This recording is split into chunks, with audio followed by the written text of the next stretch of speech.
Hi friends, hi student. Today I have started the new lesson in the economics, globalization and Indian economy. That is very important lesson. Even I have started the first part of the lesson as an introduction.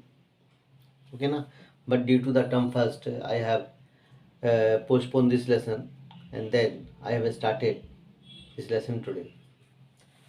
इस lesson में जो अपना पहला topic होगा वो क्या होगा? Production across countries, यानी कि जो प्रोडक्शन है वो कंट्रीज से बाहर कैसे आता है, कैसे जो प्रोडक्शन है वो बाहर हुआ बहुत सारे देशों में। तो ग्लोबलाइजेशंस का मतलब ही हो जाता है कि rapid integration in the economy of various countries, rapid growth in the integration of the various countries. ये भी आप समझ सकते हैं, बहुत तेज़ी से मतलब ग्रोथ के साथ, बढ़ोतरी के साथ जो बहुत सारी इकोनॉमीज़ होती हैं बहुत सारे देशों की आपस में अगर जुड़ रही हों तो that is called the globalisation. ठीक है ना स्टूडेंट? अब हमें इसमें टॉपिक जो अपना पहला टॉपिक है कि प्रोडक्शन अक्रॉस कंट्रीज़ कि कैसे ये प्रोडक्शन होता है।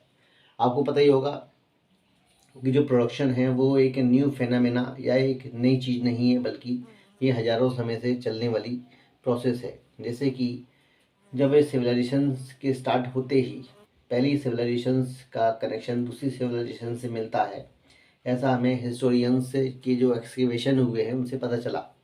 इसका मतलब क्या हुआ कि जो ग्लोबलाइजेशन का प्रोसेस है ये लंबे समय से भी चल रहा था और जो आज भी कंटिन्यू है। हाँ, 50 ईयर्स में इसमें कुछ ज़्यादा ही उछाल आया जब से जो कॉलोनियलिज्म था वो समाप्त हुआ, जब से डेमोक्रेसीज़ का नेटवर्क पूरे वर्ल्ड में देखा जाने लगा, तब से जो प्रोसेस था ग्लोबलाइजेशंस का उसमें एक खासी तरक्की देखी जाती है, खासी एक प्रोग्रेस देखी जाती है।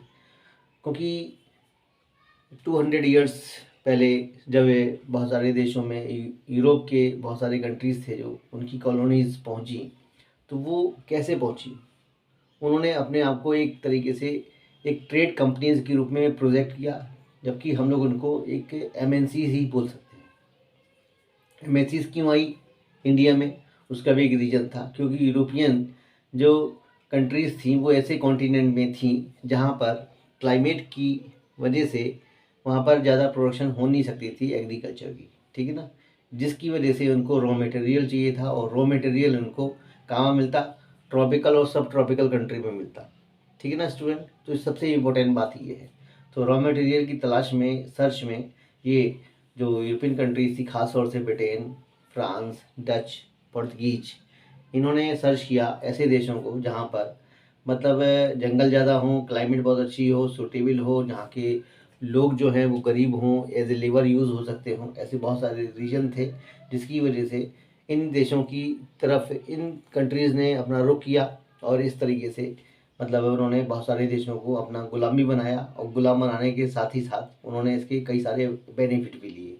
जैसे कि इनको दबाव डाल के इनसे प्रोडक्शन करवाया उन क्रॉप्स का जिन क्रॉप्स को वो पहले शायद जानते भी नहीं थे। ठीक है ना? और इस तरीके से उनका प्रोडक्शन बहुत ज़्यादा आगे बढ़ा के इन्होंने इन प्रोडक्शन को, रॉ मटेरियल को उन देशों की तरफ मोड़ा या अपने देश में ले गए जहाँ पर मशीनें थीं, जहाँ पर फैक्ट्रियाँ थीं। फिर धीमे धीमे करके इन्होंने उन प्रोडक्शन को अपने यहाँ पर करवा के फिनिश प्रोडक्ट में, ठीक है ना, फिर इन्हीं देशों को वापस से फाइनल गुड्स को भेज दिया, यानी कि जिनसे रॉ मटेरियल ले गए थे। यानी कि इन्होंने उन देशों से भी कमाया जहाँ से जहाँ पर वो टॉर्चर करके, एक्सप्लॉयटेशन करके उनसे वो प्रोडक्शन करवा रहे थे रॉ मटेरियल के रूप में। ठीक है ना? अब देखें प्रोडक्शन को कैसे देखा जाता है। Largely organised within countries mid of 20th century, यानी कि जो प्रोडक्शन था पहले 20th सेंचुरी के पहले केवल कंट्रीज़ के अंदर ही होता था। यानी कि जो देश है वो अपने देश में ही, कोई कंट्री है वो वहाँ पर मतलब अपने तरीके से ही प्रोडक्शन होता था, उसका कोई मतलब नहीं था किसी दूसरे देश से। ठीक है ना? क्योंकि उसके बहुत सारे रीजन थे, ट्रांसपोर्टेशन नहीं था, लोगों को नॉलेज नहीं थी और जो लोगों की डिमांड थी वो भी बहुत ज़्यादा हाई फाई नहीं थी एक तरीके से, क्योंकि वो लिमिटेड चीज़ों को ही अपने जीवन में उपयोग किया करते थे, जिसकी वजह से उनको कुछ ज़्यादा मतलब अच्छा दूसरी बात क्या थी, नेटवर्क नहीं था, कम्युनिकेशन नहीं था, जिससे इनको नॉलेज भी, अगर सपोज करो अमेरिका के लोग उस समय बस दूसरे प्रोडक्ट यूज़ कर रहे होंगे तो उनकी इसकी नॉलेज भी नहीं होगी, क्योंकि कम्युनिकेशन से इतना तगड़ा था नहीं इंडिया में उस समय पर, ठीक है ना। तो ये सारी रीजन थे जिसकी वजह से जो प्रोडक्शन था वो बहुत ज़्यादा कंसंट्रेट था या सेंट्रलाइज था, ठीक है ना, 20वीं सेंचुरी तक। लेकिन जब ये 20वीं सेंचुरी के बाद जब कॉलोनियलिज्म का प्रोग्रेस होने लगा धीमे धीमे, तो कॉलोनियलिज्म की प्रोग्रेस से क्या हुआ, जो रॉ मटेरियल था, जो फूड स्टफ था, जो फिनिश प्रोडक्ट था, वो अब बाउंड्री पार करने लगा, ठीक है ना, क्योंकि अब उसकी डिमांड बढ़ने लगी थी। जैसे कि ब्रिटेन आया इंडिया में, उसने यहाँ पर इन लोगों को एक्सप्लॉइट करके रॉ मटेरियल को पैदा करवाया, फिर फूड स्टफ को पैदा करवाया, फिर इनको इसके बदले में फिनिश गुड्स भी इनको वापस की, यानी कि जहाँ पर फैक्ट्रीज लगी हुई थी यूरोप में ब्रिटेन की, ठीक है ना। इस तरीके से तो क्या होता कि जब जो प्रोडक्शन था, जो ट्रेड था, जब वो बाउंड्री पार करने लगा, तो क्या हुआ कि ट्रेड था जो मेन चैनल था एक तरीके से किसका, इन दो देशों के बीच में होने वाली कनेक्टिविटी का, यानी कि जो एक तरीके से रैपिड ग्रोथ का सिलसिला जो शुरू हुआ है, उसका जो मेन फैक्टर है वो क्या है, ट्रेड। ट्रेड क्या था, मेन चैनल था डिस्टेंट कंट्रीज को आपस में जोड़ने का, ठीक है ना, क्योंकि ट्रेड यानी कि ट्रेड के भी कई सारे रूप होते हैं, जैसे कि local trade, national trade, international trade. तो ये क्या कौन सा ट्रेड था, ये इंटरनेशनल ट्रेड था, ठीक है ना बेटा। इंटरनेशनल ट्रेड था जिसके दो अपने रूप होते थे, अभी भी होते हैं, जैसे कि एक्सपोर्ट और इम्पोर्ट, ठीक है ना। जिसकी वजह से क्या हुआ कि जो ट्रेड था वो लंबे दूरी तक मतलब हो पाया, और दो देशों को उसने आपस में जोड़ा, क्योंकि एक देश जो है कुछ चीज़ें पैदा कर रहा है, दूसरा देश कोई दूसरी चीज़ें पैदा कर रहा है, इस तरीके से दोनों के अपने आपस में जो म्यूचुअल बेनिफिट थे वो होने लगे, मतलब इस तरीके से।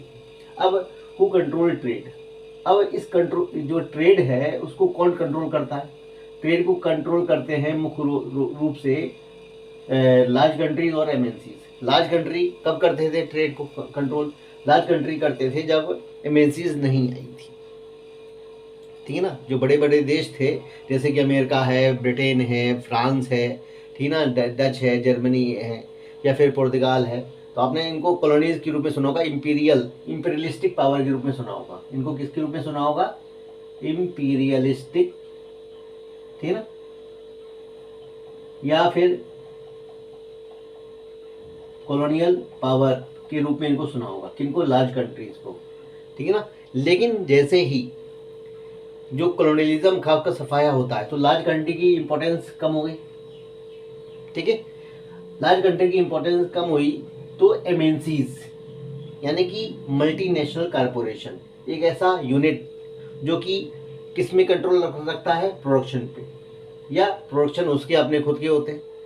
अब प्रोडक्शन के ऊपर कंट्रोल करता है, साथ में ना केवल ये प्रोडक्शन पे कंट्रोल करता है बल्कि मोर देन टू कंट्रीज और more than 3 countries it run the business, ठीक है ना। More than 2 country it run the business, that is very very important. तो अब यहाँ पर लार्ज कंट्रीज और एमएनसीज के बीच में अंतर समझ में आ गया होगा आपको अच्छी तरीके से, ठीक है ना।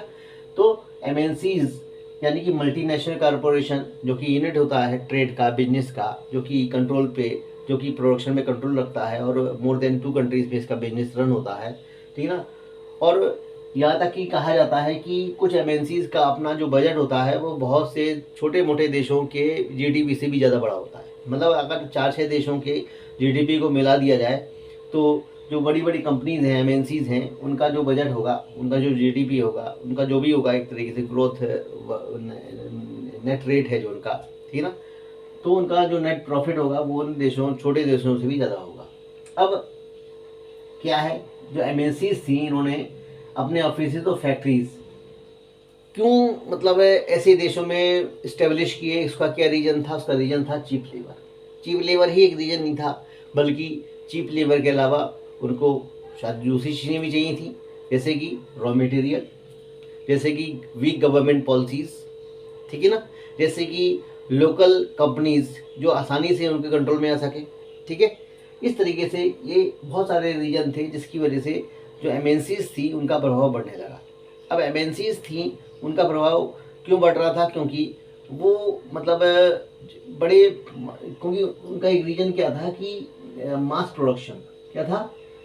अब मास प्रोडक्शन जब होता है किसी चीज़ का, तो मास प्रोडक्शन से मतलब बहुत सारे फ़ायदे हो जाते हैं। जैसे कि सबसे बड़ा इसका बेनिफिट होता है चीप रेट हो जाते हैं चीज़ों के, चीप प्राइस। दूसरी बात क्या होती है, जब ज़्यादा मात्रा में प्रोडक्शन होता है तो मतलब ज़्यादा बेनिफिट होता है क्योंकि उसकी वर्ल्ड वाइड सेलिंग हो रही है, ठीक है ना। अब यहाँ पर देखिए जो प्रोडक्शन था, ठीक है ना, उसमें प्रोडक्शन से पहले देखिए कि जो एमएनसीज थी वो प्रोडक्शन को मतलब एक तरीके से जो चीज़ें थी इनको ग्लोबली बेच पा रही थी। अब ना केवल वो बेच पा रही, not only they were selling the product globally but also they were producing the product globally, यानी कि ना केवल वो अब सेल कर पा रही थी बल्कि इसको प्रोड्यूस भी कर पा रही थी ग्लोबली। यानी कि अगर किसी देश में वो मैन्युफैक्चर कर रही हैं, किसी दूसरे देश में असेंबलिंग कर रही हैं, तीसरे देश में वो उसका एक तरीके से प्रचार प्रसार कर रही हैं, जिसे कहते हैं मार्केटिंग करना, ठीक है ना। तो यहाँ पर हम लोग देखेंगे division in production of process, यानी कि जो एमएनसीज ने एक चीज़ को एक तरीके से इनिशिएटिव दिया, वो क्या था, प्रोडक्शन प्रोसेस को उन्होंने डिवाइड कर दिया। अब इन्होंने प्रोडक्शन प्रोसेस को कैसे डिवाइड किया, मैक्सिको, ठीक है ना, चाइना, सबसे पहले देखने चाइना में इन्होंने क्या किया, चाइना क्या है, China is a country which is known for the cheap labour, cheap manufacturing, ठीक है ना। अब चाइना में ज़्यादा मात्रा में जब लोग रहेंगे, जाहिर बात है वहाँ पर जो मैन्युफैक्चरिंग कॉस्ट होगी वो बहुत ज़्यादा कम हो जाएगी, जो कि एमएनसीज की बहुत बड़ी चॉइस भी होती थी, ठीक है ना, आज भी है फिलहाल तो, कि जहाँ पर जनसंख्या ज़्यादा होती है वहाँ पर लेबर आसानी से मिल जाती है। दूसरी बात क्या थी, मैक्सिको और ईस्टर्न यूरोप में क्लोजनेस टू द मार्केट था, कहाँ पर, यूरोप और अमेरिका में, ठीक है ना। दूसरी बात असेंबलिंग की कॉस्ट भी वहाँ पर थोड़ी कम आ रही क्योंकि यहाँ पर टेक्नोलॉजी बहुत अच्छी थी, ठीक है ना। इसके अलावा इंडिया जो है वो हाईली स्किल्ड इंजीनियर वहाँ पर मिल जाते हैं आसानी से, एजुकेटेड इंग्लिश स्पीकर मिल जाते हैं, ठीक है ना। और जो एजुकेटेड इंग्लिश स्पीकर्स होते हैं वो किसको बढ़ावा देते हैं, कस्टमर केयर को, यानी कि कॉल सेंटर को, बीपीओ जिसे बोलते हैं हम लोग, बिजनेस प्रोसेस आउटसोर्सिंग। लेकिन इन सबसे पहले क्या होता है, जो चाइना से भी पहले वो क्या होता है, अमेरिका जैसे कंट्री जो होते हैं वो टेक्नोलॉजी के मामले में नंबर 1 होते हैं। जैसे कि वहाँ पर एक जगह है उसका नाम है कैलिफोर्निया। अब कैलिफोर्निया जो है वो किस वजह से जानी जाती है, क्योंकि यहाँ पर बहुत उम्दा क्वालिटी का, ठीक है ना, सॉफ्टवेयर बनाया जाता है। ये सॉफ्टवेयर की बारे में मतलब जाने जाते हैं एक तरीके, जैसे अपना बेंगलुरु है, पुणे है, ठीक है ना, इनमें साइबर सिटी इनको बोला जाता है, ठीक है। क्यों बोला जाता है, क्योंकि यहाँ पर वर्ल्ड क्लास के जो स्किल्ड इंजीनियर होते हैं, इंडिया के भी होते हैं इसमें, क्योंकि आपको पता ही होगा कि जो इंडिया की, जो अमेरिका की जो एक आईटी हब होती है, वहाँ पर करीबन 40% से ज़्यादा का जो एक तरीके से शेयर होता है वो इंडियन इंजीनियर का होता है, ठीक है ना स्टूडेंट। तो इस तरीके से हमने क्या देखा कि जो प्रोडक्शन अक्रॉस कंट्रीज़ हो रहा है वो कैसे हो पा रहा है, ठीक है ना। ट्रेड क्या है, ट्रेड का कौन कंट्रोल करता था पहले 20वीं सेंचुरी के दौरान, 20वीं सेंचुरी के बाद ट्रेड को किसने कंट्रोल किया, ठीक है ना। एमएनसीज क्या हैं, ये कैसे काम करती हैं, ठीक है ना, ये अपने प्रोडक्शन को कैसे डिवाइड करती हैं, सेलिंग ग्लोबली हो रही थी भी, बाद में जो प्रोडक्शन था वो ग्लोबली होने लगा, ठीक है ना, ये इसका फ़ायदा क्या हुआ, ठीक है ना। तो ये सारी चीज़ें हम लोगों ने देखी। तो होप स्टूडेंट आपने ये टॉपिक अच्छी तरह से समझा हो।